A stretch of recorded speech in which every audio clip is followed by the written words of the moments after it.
आज के इस क्लास के अंतर्गत देखिए, आज हम कक्षा 9वीं का बहुत ही इम्पोर्टेंट विषय गणित का सेट पेपर पढ़ने जा रहे हैं, जो कि आपको त्रैमासिक परीक्षा में काफ़ी हद तक अच्छे अंक स्कोर करने में आपकी मदद करेगा। ठीक है, चलिए तो बिना किसी देरी के हम वीडियो को स्टार्ट करते हैं। प्रश्न को देखते हैं। निम्नलिखित में से बहुपद है, कौन सा बहुपद है? तो x² प्लस 3x है। दूसरा प्रश्न है 0.16 प्लस 0.6 का मान होगा, कितना मान होगा? 0.76। ठीक।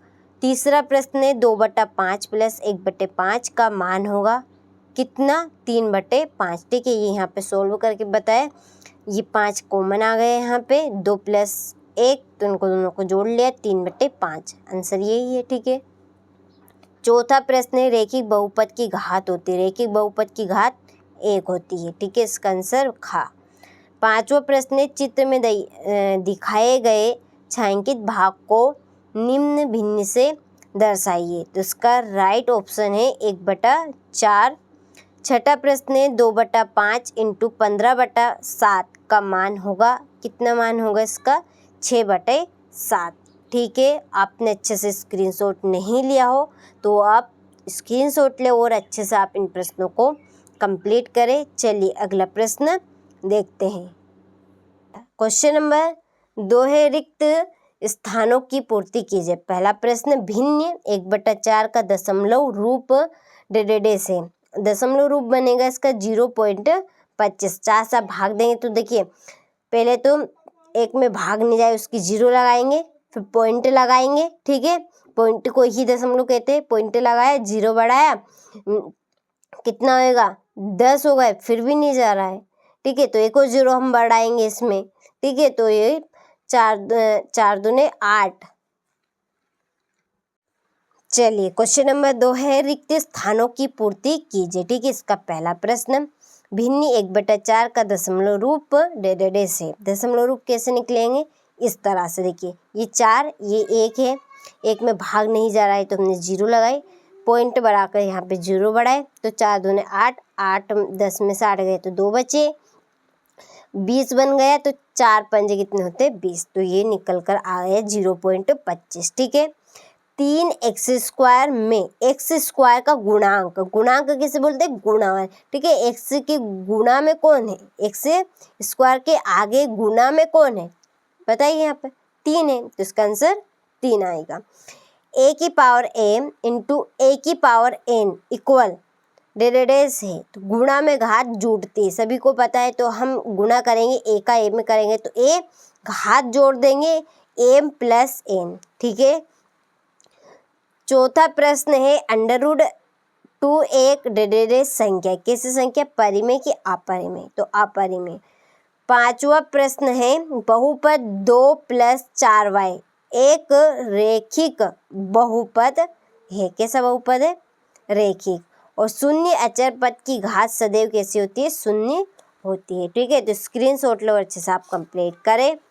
अगला प्रश्न है हमारा एक शब्द या एक वाक्य में उत्तर लिखिए। ठीक है, यहाँ पे मैंने फिल कर दिए ताकि आप सभी का ज़्यादा समय बर्बाद नहीं हो। ठीक है, देखिए 2 की पावर 4 का मान, 2 को आप 4 बार लिखेंगे तो आंसर 16 आएगा। ठीक है, ये यहाँ पे लिखा 2 दूने 4, 4 दूने 8, 8 दूने कितना होंगे? 16। ठीक है, 0.75 इंटू 3 का मान होगा, गुणा करिए आप, 3 पंजे 15, 5 यहाँ से लेकर आया, 3 सते 21, 21। ठीक है, अब 0 0 में हम 2 जोड़ेंगे तो 22 आ जाएगा, और 2 अंक के बाद 0 है तो 2 अंक के बाद हमने पॉइंट लगा दिया। ठीक है, 3 पदों वाले बहुपद को क्या कहते हैं? त्रिपद कहते हैं। आयत के परिमाप का सूत्र लिखिए, 2 ब्रैकेट में लंबाई प्लस चौड़ाई। बहुपद 5x - 4x² + 3 का मान x = 2 पर होगा, कितना? -3।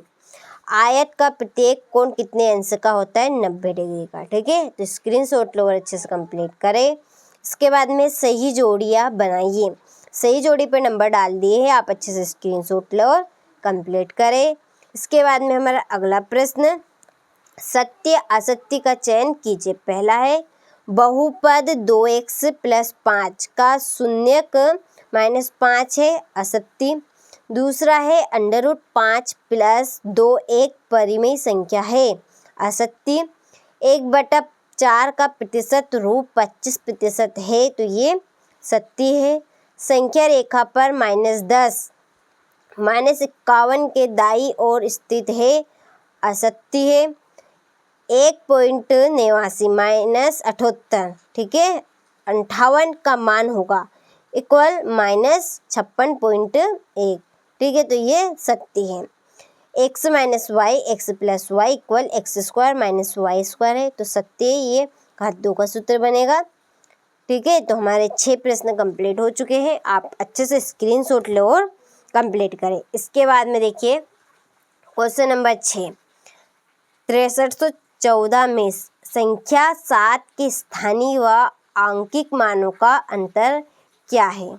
संख्या 7245 को प्रसारित रूप में लिखिए। 360 को 6:7 के रूप में बांटिए।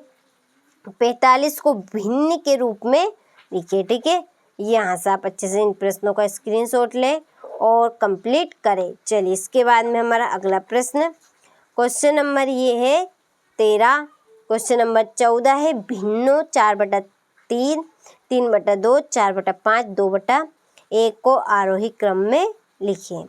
क्वेश्चन नंबर 15 संख्याओं 7 व 5 को संख्या रेखा पर अंकित कीजिए।